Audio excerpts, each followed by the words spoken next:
Hello everyone, welcome to my channel Dental Care. I'm Dr. Shwani Negi and today I'll be doing a Q&A session about very basic yet important topic, that is toothbrush and toothpaste.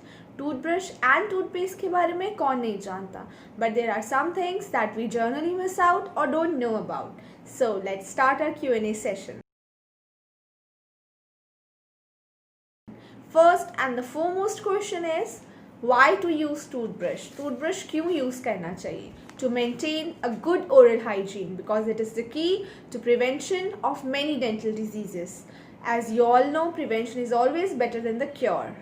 Now, where to keep your toothbrush? Always keep your toothbrush in dry, airy and where the direct or indirect sunlight reaches. Do not keep them in moist, humid areas like in bathroom. Keep your toothbrush 6 feet away from toilet to minimize bacterial contamination. Also avoid bristle contact. ध्यान रखें, एक gap maintain करके रखें जब भी आप brush को रखें.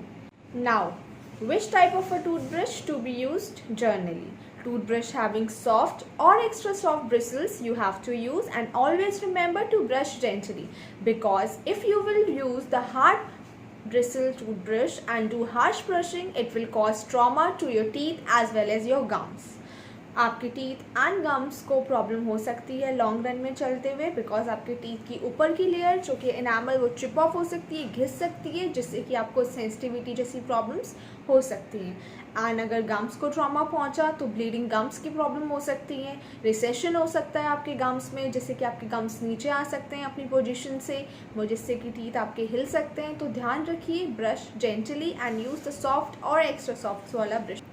Now, which type of a toothbrush to be used for kids? आपको ध्यान रखना है, बच्चों के टूथब्रश अलग होते हैं, उनको अपने जैसे टूथब्रश से ब्रशिंग ना करवाएं, बिकॉज उनका डिज़ाइन अलग होता है ताकि वो ईजिली ब्रशिंग कर सकें. लाइक उनका जो हैंडल होगा ब्रश का वो थिक होगा, हेड जो है स्मॉल है, राउंडेड है, ताकि ईजिली वो ब्रश कर सकें, एंड जो ब्रिसल्स है वो एक्स्ट्रा सॉफ्ट है ताकि उनके टीथ को और गम्स को ट्रॉमा ना पहुँचे. सो ध्यान रखें, आप बच्चों के लिए जो अलग से टूथब्रश आते हैं उन्हीं से उनको ब्रशिंग करवाएं, ना कि अपने जैसे वालों से. Now, how to disinfect your toothbrush or how to clean them thoroughly? By soaking your toothbrush in the mouthwash containing chlorhexidine for just 20 minutes prior to brushing and after brushing will help disinfect your toothbrush. तो एक glass container लें या एक bowl लें, जो भी आपको suitable लगे, उसमें अपने जो टूथब्रश का ब्रिसल्स हैं सिर्फ हेड उसमें सोप डुबो के रखें 20 मिनट्स के लिए, जिससे कि जो माइक्रोबियल लोड है आपकी टूथब्रश का वो कम हो जाएगा, क्योंकि जो माइक्रोब्स होते हैं उसमें माइक्रोब से कंटामिनेशन हो जाता है आपके ब्रिसल्स में, जो कि माइक्रोब्स के इन्वायरमेंट से या फिर ब्रशिंग से जो आप टीथ क्लीन करते हैं उसके बाद उसमें माइक्रोब्स का कंटामिनेशन स्टार्ट हो जाता है. तो अगर आप डिसइंफेक्ट करेंगे तो आपका टूथब्रश अच्छे से क्लीन हो पाएगा, अच्छे से आप ब्रशिंग कर सकेंगे. Now, why to wet your toothbrush before brushing? Because if you will use a dry brush, that will increase the friction with the bristles, while a wet toothbrush will add moisture and make your brushing more smooth and efficient.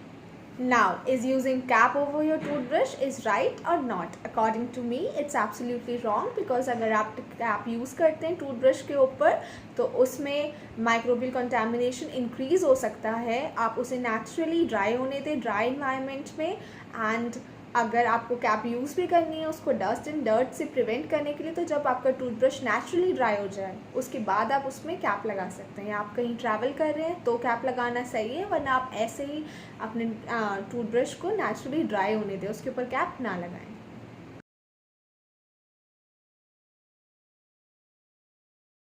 What should be the main ingredient of your toothpaste? You should always see the ingredients before buying the toothpaste or before buying anything. So when you see the toothpaste ingredient, it should have fluoride, because you should use fluoride based toothpaste to prevent caries, to prevent cavities. You should see the ingredient should have sodium fluoride. Now, what are the harmful ingredients that are used in your toothpaste? harmful ingredients like SLS, sodium lauryl sulfate, SLES. These are the surfactants that are used in many toothpaste, and this provides you a foaming leather. and इसके ये harmful ingredients हैं जो कि आपके toothpaste में use किए जाते हैं. आपको ingredients चेक करने हैं जिनमें ये दोनों ना हो वही यूज़ करें, बिकॉज इससे आपको mouth ulcers, canker source, stomach issues and cancer, mouth cancers भी हो सकते हैं. Now, what kind of a toothpaste should be used for kids? From age 2 to 5 years, you should use a pea-size amount of toothpaste that is fluoride-free. Remember, fluoride-free toothpaste should be used for kids up to 5 years, and after that you can use fluoride-based toothpaste. Now, does your toothpaste whitens your teeth? The answer is no, because toothpaste का काम है to remove the harmful, sticky, harmful film of bacteria that grows on your teeth, and fluoride that prevents caries. And market में बहुत सारे toothpaste आते हैं जो claim करते हैं फॉर वाइटनिंग योर टीथ. ऐसा कुछ भी नहीं है. That are only limited for the removal of the surface bound stains. जो कि सरफेस में स्टेन्स होंगे, जो बाहर के स्टेन्स हैं जिन्हें एक्सट्रिंसिक स्टेन्स कहते हैं, वो उन्हें ही कुछ हद तक रिमूव कर सकते हैं. अगर जो इंट्रिंसिक स्टेन्स हैं वो उस टूथपेस्ट से नहीं जाएंगे. एंड नेचुरल जो आपके टीथ का कलर है वो ही रहेगा. अगर वो येलो है तो येलो ही रहेगा. टूथपेस्ट उसमें कोई हेल्प नहीं कर सकता आपकी.